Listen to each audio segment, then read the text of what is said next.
School वो institute जो एक अच्छा नागरिक बनाती है, देश का भविष्य बनाती है।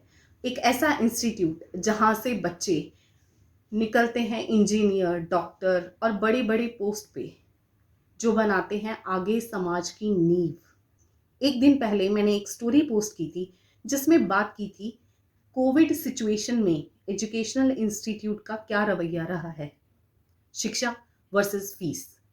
ये मुद्दा मैंने उठाया था जिसमें बहुत अच्छे अच्छे कमेंट मुझे मिले। और उस वीडियो में मैंने ये भी कहा था कि मैं उस माँ को आपके समक्ष लेके आऊँगी ताकि जो दुख तकलीफ उन्होंने झेली, जिस वक्त से वो गुजरे, उसका थोड़ा सा एहसास आपको भी हो पाए। तो मेरे साथ हैं, बट सेफ्टी रीज़न की वजह से मैं ना इनकी पहचान और ना इनका नाम आपके सामने लेके आऊँगी। तो दीदी ये बताइए कि आपका बच्चा उस स्कूल में कौन सी क्लास में था? हाँ, 8th में। 8th में था, ठीक है। 8th के पेपर दे पाया? नहीं मैम, पेपर नहीं दे पाया। क्या वजह थी कि पेपर नहीं देने दिया गया? यही मैं कोविड-9 की वजह से फीस वगैरह नहीं भर सकी, मेरी तबीयत बहुत ज़्यादा खराब हो गई सी। तो ਉਹ ਮੇਰੇ ਬੱਚੇ ਨੂੰ ਕਹਿੰਦੇ ਸੀ ਜੇ ਅਗਰ ਤੇਰੀ ਫੀਸ ਨਹੀਂ ਬਕਾਇਆ ਜੋ ਰਹਿੰਦੀ ਪੇਪਰਾਂ 'ਚ ਨਹੀਂ ਅਸੀਂ ਵਾ ਸਕਦੇ, ਇਸ ਕਰਕੇ ਬੱਚਿਆਂ ਨੂੰ ਉਹਨਾਂ ਨੇ ਪੇਪਰਾਂ 'ਚ नहीं ਬਿਠਾਇਆ ਸੀ। तो मुझे ये मालूम चला था कि आपके परिवार का एक सदस्य उस संस्था के साथ बहुत लंबे अरसे तक जुड़ा रहा है, हाँ जी। सर्विस करता रहा है। हाँ आप जी। बताएंगे कि कितने साल उन्होंने वहां पे नौकरी करी है? ਮੰਮੀ ਮੇਰੀ ਨੇ 30 ਸਾਲ ਡਿਊਟੀ ਕੀਤੀ ਹੈ ਉਹਨਾਂ ਦੇ ਸਕੂਲ 'ਚ। 30 साल एक बहुत बड़ा वक्त होता है जब हम किसी संस्था के साथ जुड़ते हैं। तो 30 साल में उनकी डेथ नौकरी करते करते ही हुई है। हाँ जी। तो उस हिसाब से तो आपके परिवार के किसी सदस्य को, अगर मैं गलत नहीं हूं, अगर रिटायरमेंट से पहले जॉब करते करते वक्त किसी एम्प्लॉय की डेथ हो जाती है तो वो पोस्ट ऑटोमेटिकली उसके परिवार के किसी सदस्य को मिल जाती है। तो ऐसा आपके साथ नहीं हुआ?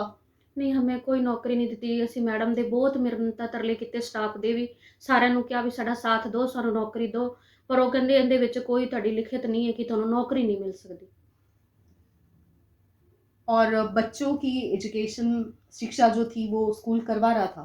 हाँ, जो ਪਹਿਲੇ ਵਾਲੇ ਪ੍ਰਿੰਸੀਪਲ ਸੀ ਉਹ ਬੱਚਿਆਂ ਦੀ ਫੀਸ ਅੱਧੇ ਮਾਫ ਕਰਦੇ ਸੀਗੇ, ਬਾਕੀ ਐਡਮਿਸ਼ਨ ਲੈਂਦੇ ਸੀ, ਫੀਸ ਮਾਫ ਕਰਦੇ, ਪਰ ਉਹਨਾਂ ਨੇ ਮੈਨੂੰ ਅੱਜ ਤੱਕ ਕਦੇ परेशान नहीं ਕੀਤਾ ਸੀ। कितने किसी साल हो गए कि डेथ के बाद बच्चा यहाँ पढ़ रहा था संस्था के 4 स्कूल में? साल हो गए। 4 साल। तो 4 साल सब सुख शांति से नहीं, आप? 4 ਸਾਲ ਤੋਂ ਪਰੇਸ਼ਾਨ ਹੋ ਰਹੀ ਸੀ। ਜਿਸ ਤਰ੍ਹਾਂ ਮੈਂ 2 ਸਾਲ ਤਾਂ ਵਧੀਆ ਮਤਲਬ ਫੀਸ ਫੂਸ ਭਰਦੀ ਰਹੀ। ਆ 2 ਸਾਲਾਂ 'ਚ ਜਦੋਂ ਦਾ ਚੱਲ ਰਿਹਾ ਇੱਦਾਂ ਦੇ ਹਾਲਾਤ, ਮੈਂ ਫੀਸ ਨਹੀਂ ਪੇ ਕਰ ਪਈ। ਤੇ ਇਸ ਕਾਰਨ ਮੈਨੂੰ ਬਹੁਤ ਜ਼ਿਆਦਾ ਸਕੂਲ 'ਚ ਬੁਲਾ ਕੇ ਕੀਤਾ ਜਾਂਦਾ ਸੀ, ਬੱਚੇ ਨੂੰ ਪੇਪਰਾਂ 'ਚ ਖੜਾ ਕੀਤਾ ਜਾਂਦਾ ਸੀ ਕਿ ਤੇਰੇ ਫੀਸ ਨਹੀਂ ਭਰੀ, ਤੂੰ ਪੇਪਰ ਨਹੀਂ ਦੇ ਪਾਏਗਾ। ਫਿਰ ਬਹੁਤ ਮਿੰਨਤਾਂ ਤਰਲੇ ਕਰਕੇ ਮੈਂ ਪੇਪਰ ਕੁਛ ਤਾਂ ਦਵਾਏ, ਪਰ 8ਵੀਂ ਦੇ ਪੇਪਰ ਉਹਨਾਂ ਨੇ ਮੈਨੂੰ, ਜਦੋਂ ਲਾਸਟ ਪੇਪਰ ਰਹਿ ਗਏ ਉਦੋਂ ਉਹਨਾਂ ਨੇ ਮਨਾ ਕਰਤਾ ਕਿ ਤੇਰੀਆਂ ਫੀਸਾਂ ਨਹੀਂ ਭਰੀਆਂ ਗਈਆਂ, ਤੇਰਾ ਬਕਾਇਆ ਬਹੁਤ ਜ਼ਿਆਦਾ, ਅਸੀਂ ਇਹਨੂੰ ਬਹਾ ਨਹੀਂ ਸਕਦੇ ਕਲਾਸ 'ਚ। तो आप मुझे ये बता सकते हो कि आप क्या काम करते हो? ਮੈਂ ਘਰਾਂ 'ਚ ਕੰਮ ਕਰਦੀ ਹਾਂ ਜੀ, ਸਫਾਈ ਬਰਤਨਾਂ ਦੀ ਜੀ। और आपके हस्बैंड? ਉਹ ਵੀ ਸਫਾਈ ਦਾ ਕੰਮ ਕਰਦੇ ਆ ਜੀ ਪੈਲਸਾਂ 'ਚ जी। तो आप तो ये कोविड की वजह से, जहाँ तक मुझे ध्यान है, सेफ्टी मेजर की वजह से ये जो काम है सबके बंद हो गए थे। हम भी अपनी सेफ्टी के लिए घर में खुद काम करना प्रेफर करते थे ताकि कोई बाहर का पर्सन आए नहीं। तो आपका भी काम तो मेरे ख्याल से दोनों का ही बंद हो गया हाँ होगा। जी, दोनों ਦਾ तो ਬੰਦ ਹੋ ਗਿਆ। कितने महीने ऐसा था कि बिल्कुल बिना काम के आप घर रहे हो? ਕਾਫੀ ਟਾਈਮ ਬਹੁਤ ਮੁਸ਼ਕਿਲਾਂ ਨਾਲ ਅਸੀਂ ਦਿਨ ਗੁਜ਼ਾਰੇ ਆ। ਕਿਸੇ ਟਾਈਮ ਤਾਂ ਮੈਂ ਇੰਨੇ ਸਦਮੇ 'ਚ ਹੋ ਚੁੱਕੀ ਸੀ, ਬਹੁਤ ਜ਼ਿਆਦਾ ਦਿਮਾਗ ਤੇ ਮੇਰੇ ਪ੍ਰੈਸ਼ਰ ਆ। ਮੈਂ ਬਿਮਾਰ ਵੀ ਬਹੁਤ ਜ਼ਿਆਦਾ ਹੋ ਗਈ ਸੀ ਕਿ ਮੈਂ ਆਪਣੀ ਦਵਾਈ ਪਾਣੀ ਦਾ, ਘਰ ਦਾ ਖਰਚਾ ਚਲਾਉਣਾ बहुत मुश्किल हो गया ਸੀ ਮੈਨੂੰ।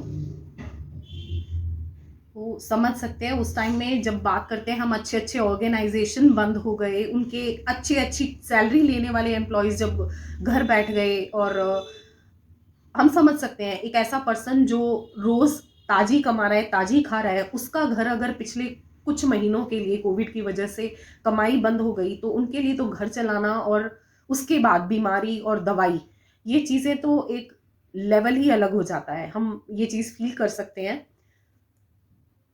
तो उसके बाद आप मुझे ये बताइए कि बच्चे का क्या वो साल खराब हो गया या? हाँ मैम, साल तो उसका खराब हो गया, पर मैं बहुत मिन्नत तरला किया कि मैनू कोई टीसी वगैरह दे के मैं सरकारी 'ਚ ਪਾਉਣ ਦੀ ਕੋਸ਼ਿਸ਼ ਕੀਤੀ, ਤਾਂ ਸਰਕਾਰੀ ਵਾਲੇ ਕਹਿੰਦੇ ਸਾਨੂੰ ਟੀਸੀ ਦੀ ਜ਼ਰੂਰਤ ਹੈ। ਮੈਂ ਇਹਨਾਂ ਨੂੰ ਕਿਹਾ ਮੈਨੂੰ ਮਿੰਨਤ ਤਰਲਾ ਕਰਕੇ ਤੁਸੀਂ ਬੱਚੇ ਦੀ ਸਾਲ ਜਿਹੜਾ ਖਰਾਬ ਹੋਗਾ ਅੱਗੇ ਬੱਚੇ ਦਾ ਭਵਿੱਖ ਬਣਾ ਦਿਓ ਵੀ ਮੈਨੂੰ ਟੀਸੀ ਦੇ। ਤੇ ਉਹਨਾਂ ਨੇ ਕਿਹਾ ਜਦ ਤੱਕ ਤੂੰ ਟੀਸੀ ਦੇ ਪੈਸੇ ਨਹੀਂ ਜਮ੍ਹਾਂ कराएंगी ਤੈਨੂੰ ਟੀਸੀ नहीं मिलूगी। अब ये होता है एक अनदर लेवल, जिस बच्चे का 1 साल आपने खराब किया, जिसका हक आपको किसी ने नहीं दिया है, उसके बाद भी आप चाहे 1 साल पिछले का टीसी अगर बच्चे को प्रोवाइड करा देते, वो अपनी हैसियत के हिसाब से किसी सरकारी स्कूल में अपनी शिक्षा पा लेता। पर no comment on that, seriously I am no one to comment on that mentality of that person. दीदी पढ़ाई में कैसा है बच्चा? पढ़ाई में बहुत अच्छा बच्चा, पर 2 ਸਾਲਾਂ 'ਚ ਬੱਚੇ ਤੇ ਵੀ ਇੰਨਾ ਪ੍ਰੈਸ਼ਰ ਪਾ ਕੇ ਕਿ ਬੱਚਾ ਵੀ ਦਿਮਾਗ ਤੇ ਇੰਨੀ ਟੈਨਸ਼ਨ ਰੱਖਣ ਲੱਗ ਗਿਆ ਕਿ ਮੰਮੀ मैं नहीं पढ़ पाऊंगा। कुछ घर के हालात ऐसे हो गए मैडम, मैं बीमार रहने लगी, बच्चा बहुत ज़्यादा सदमे 'ਚ हो चुका है कि इस टाइम मम्मा मैं नहीं पढ़ पाऊंगा, मैनू किते कम ला दी। इस टाइम मेरा बच्चा लोगों के घर 'ਚ सफाई कर रहा है। ओहो, चुप हो जाओ दीदी। जो मैं बच्चे का भविष्य वो बनाना चाहती थी वो मैं इस टाइम नहीं बना पा रही। मैं बहुत परेशान हाँ। जो आज मेरे नाल किया गया बहुत ज़्यादा माड़ा है। मैनू कोई शिकवा नहीं मैडम ते, पर मैनू बस मेरे बच्चे का भविष्य खराब हो रहा बहुत ज़्यादा, जो मैं नहीं होना चाहती सी। इतना सब होने के बाद भी जब एक तड़पा हुआ इंसान ये कह रहा है कि आपसे कोई गिला शिकवा नहीं है, चाहिए क्या? टीसी?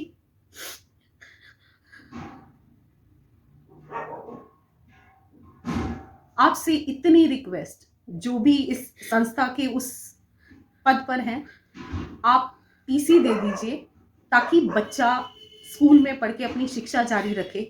आपने 1 साल बर्बाद नहीं किया, आपने एक घर, एक परिवार, एक जिंदगी बर्बाद कर दी है। टीनेज 9th को हम ये मानते हैं कि बच्चा टीनेज से गुजर रहा है। उस वक्त में साइकोलॉजिकल इम्पैक्ट हम सब जानते हैं कि कितना भयंकर होता है।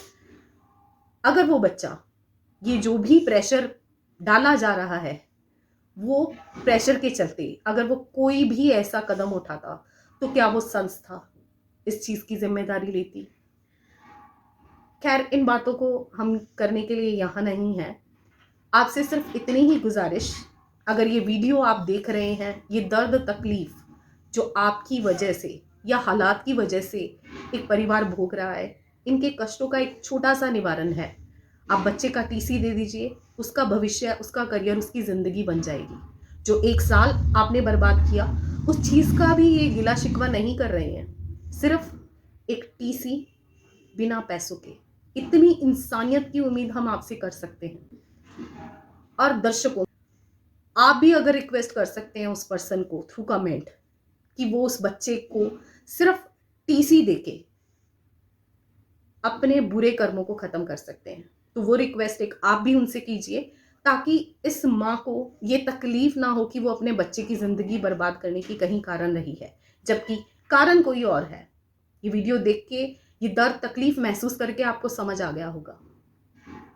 आज के लिए इतना ही।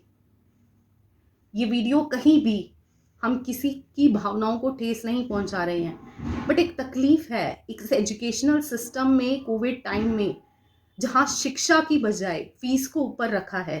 इस वीडियो को पर्सनली नहीं लिया जाना चाहिए। इतनी गुजारिश के साथ हम लेते हैं आपसे इजाज़त।